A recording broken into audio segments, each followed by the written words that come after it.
नमस्कार, make it easier YouTube channel पर आपका स्वागत है। मेरा नाम है बॉबी सैनी। सब्सक्राइब करिए make it easier YouTube channel को रीजनिंग से रिलेटेड वीडियोस देखने के लिए। आज का हमारा टॉपिक है अर्थमेटिकल रीजनिंग। चलिए शुरू करते हैं अर्थमेटिकल रीजनिंग के कुछ कॉन्सेप्ट से।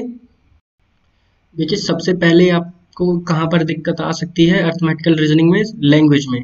तो लैंग्वेज में कुछ इस तरह से आ सकता है, अगर कहीं लिखा हो A is twice as old as B, तो इसका मतलब होगा A is twice as old as B, मतलब बी को हम लेट कर लेंगे एक्स और ए को लेट कर लेंगे 2x। और अगर कहीं लिखा होगा A is thrice as old as B, तो सेम बी को लेट कर लेंगे x और a को लेट कर लेंगे 3x। और अगर कहीं लिखा हो a and b has the ratio of 2:3 after 5 years what is the, तो हम इनका रेशो दे रखा है 2:3, तो मतलब इसका मतलब होगा a upon b is equal to 2/3। तो a को लेट कर लेंगे हम 2x, b को लेट कर लेंगे हम 3x। और उसमें लिखा है after 5 years what is the ratio. After 5 years इधर लिखेंगे आफ्टर 5 years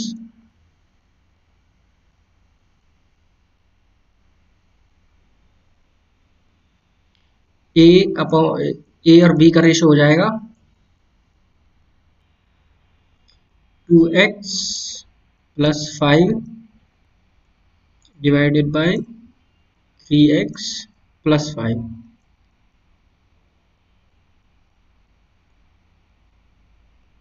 ठीक है, ये रेशियो हो जाएगा ए और बी का 5 साल बाद। तो ये था कुछ कॉन्सेप्ट से रिलेटेड। अब करते हैं क्वेश्चंस की ओर। तो चलिए शुरू करते हैं क्वेश्चन से। इसमें मैंने पहला क्वेश्चन लिया है, the ratio of A and B is 10:9। After 10 years the ratio will be 12:11। Find the ages of A and B. तो हमें दे रखा है ए अपॉन बी का रेशियो है 10 और 9, और बोल रखा है after 10 year the ratio will be 11:12।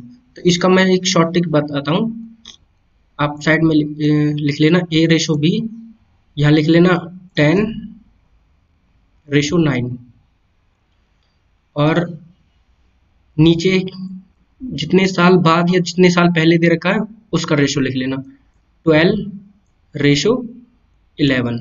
तो अब आप देखना, अगर कॉन्स्टेंटली इंक्रीज है, इसमें दो का रेशो इंक्रीज है, इसमें भी 2 का रेशो इंक्रीज है, तो 2 रेशो की वैल्यू हो जाएगी हमारी 10 ईयर। आफ्टर 10 ईयर बोल रखा है ना, तो इसलिए 2 रेशो की 10 वैल्यू, 1 रेशो की 5 वैल्यू।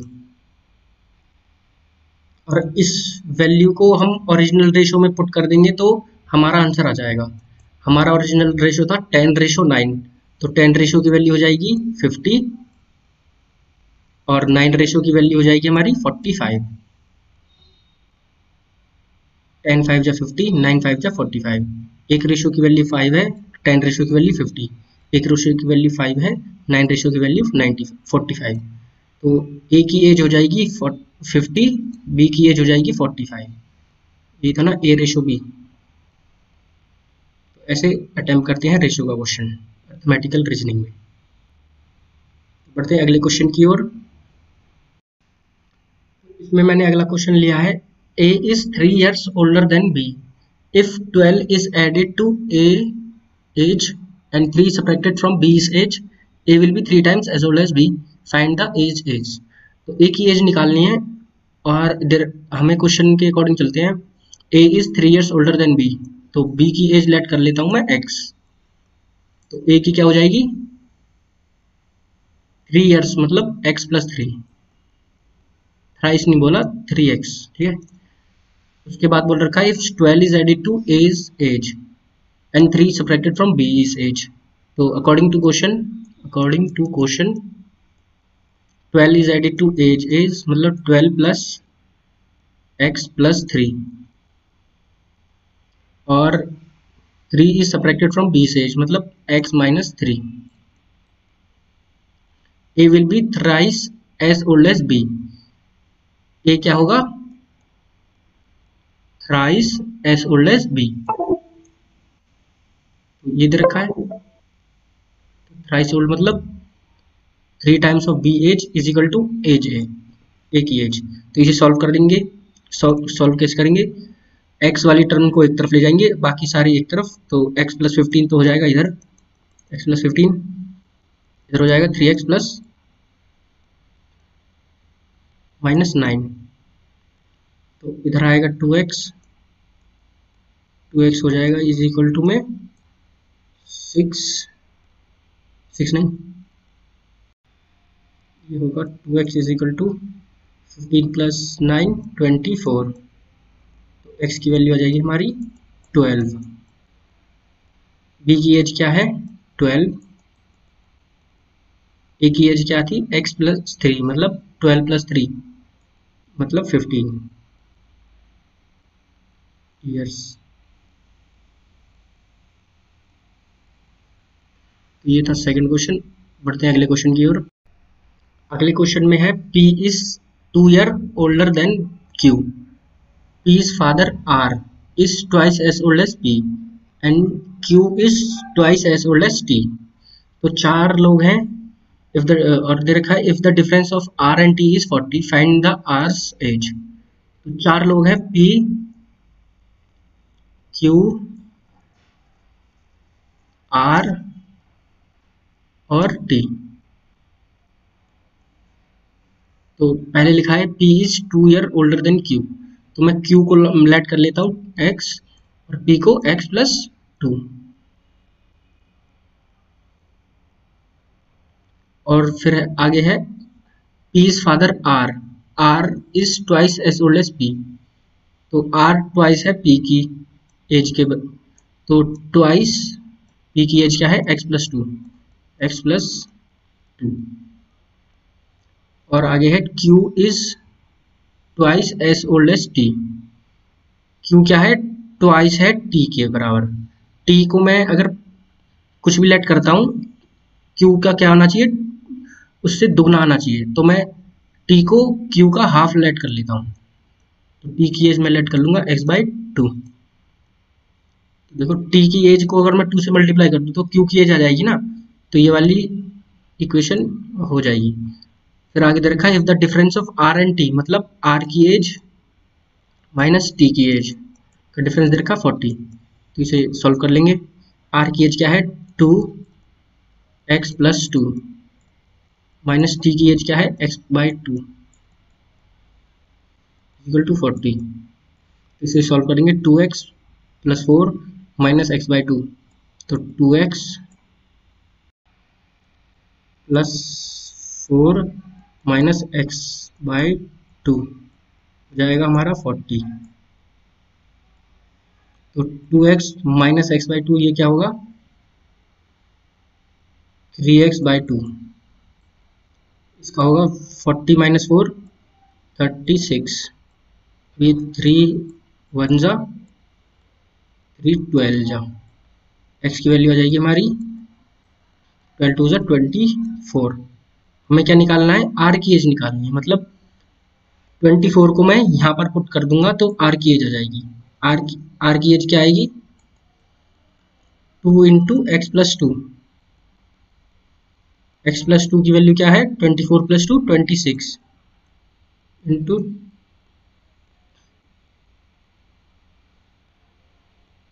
ये हो जाएगा हमारा 52 ईयर्स। इसका आंसर है आर की एज का। इसमें मैंने अगला क्वेश्चन लिया है in a group of some deers and peacock in a zoo by counting total number of heads are 80 and the total number of legs are 200 find the total number of peacock। तो देखिए dear और peacock हैं एक जू में, और जब उनके हेड टोटल किए तो 80 आए और उनके लेग्स टोटल किए तो 200 आए। तो डियर के तो 4 लेग होते हैं और पिकॉक के 2 लेग्स होते हैं। और इस क्वेश्चन को मैं 2 मेथड से सॉल्व करना सिखाऊंगा। एक तो हम अर्थमेटिकल मेथड से ही डियर पिकॉक किसी एक को x मान लेते हैं और दूसरे को मैं मान लूंगा 80 माइनस x, क्योंकि जितने नंबर ऑफ हेड उतने नंबर ऑफ एनिमल। और आगे बोल रहा है नंबर ऑफ लेग्स, तो डियर के होते हैं 4 लेग्स तो 4x, और पिकॉक के होते हैं 2 लेग्स तो 2 इंटू 80 माइनस एक्स। तो इसका टोटल किसके इक्वल होगा 200। तो करते हैं 4x, सॉल्व करते हैं इसे। 4x प्लस 8 2 जा 16 160 minus 2x is equal to 200। ठीक है, तो इसे सॉल्व करने पे 2x इज इक्वल टू 2 आ जाएगा, 4 में से 2 गए तो 2, 160 इज 40 आ जाएगा और x की वैल्यू आ जाएगी 20।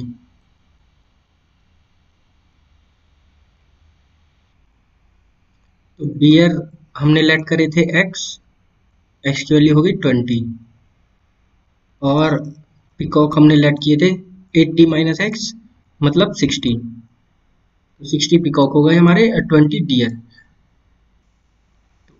इस क्वेश्चन को मैं दूसरे मेथड से भी सॉल्व कर लेता हूँ, पहले इसे रब कर लेता हूँ मैं एक बार। देखिए दूसरा मेथड है मिक्सचर और एलिगेशन। मिक्सचर और एलिगेशन के ऊपर मैं एक अलग वीडियो बनाऊंगा, फ्यूचर में आपको बता दूंगा मैं, पर उसका कॉन्सेप्ट मैं इस क्वेश्चन को सॉल्व करने के लिए यूज कर लेता हूँ। मैं मान लेता हूँ 80 के 80 डियर हैं और 80 के 80 पिकॉक हैं। तो अगर 80 डियर हुए तो कितने लेग्स हुए उसके 320, 8 4 32, 80 4 320। अगर 80 पिकॉक हुए तो उसके कितने लेग्स हुए 160। मगर क्वेश्चन के हिसाब से लेग्स हैं 200, तो इसको क्रॉस मल्टीप्लाई कर देते हैं और इसमें एक नंबर बड़ा होता है, दूसरा नंबर उस नंबर से छोटा होता है। तो 320 200 से क्या है बड़ा है, तो 320 माइनस 200 ये आ जाएगा 120। दूसरी तरफ लिखते हैं हम 200 माइनस 160 40। तो इनका रेशियो आ जाएगा, डियर का रेशियो और पिकॉक का रेशियो आ जाएगा 40 रेशियो 120, मतलब 1:3। डियर अपॉन पिकॉक का रेशियो आ जाएगा 1:3। इसका मतलब, और टोटल कितने हैं 80, टोटल मतलब 4 रेशियो की वैल्यू है 8। 1 रेशियो की वैल्यू कितनी हो जाएगी 20, 3 रेशियो की वैल्यू कितनी हो जाएगी 60। तो और 1 रेशियो कौन है डियर, डियर की वैल्यू कितनी है, डियर कितने हो जाएंगे 20 और पिकॉक कितने हो जाएंगे 60। तो ऐसे सॉल्व करते हैं, ये थोड़ा शॉर्टकट मेथड है। इस मेथड का नाम है मिक्सचर एंड एलिगेशन। तो ये थे अरिथमेटिकल रीजनिंग के क्वेश्चंस,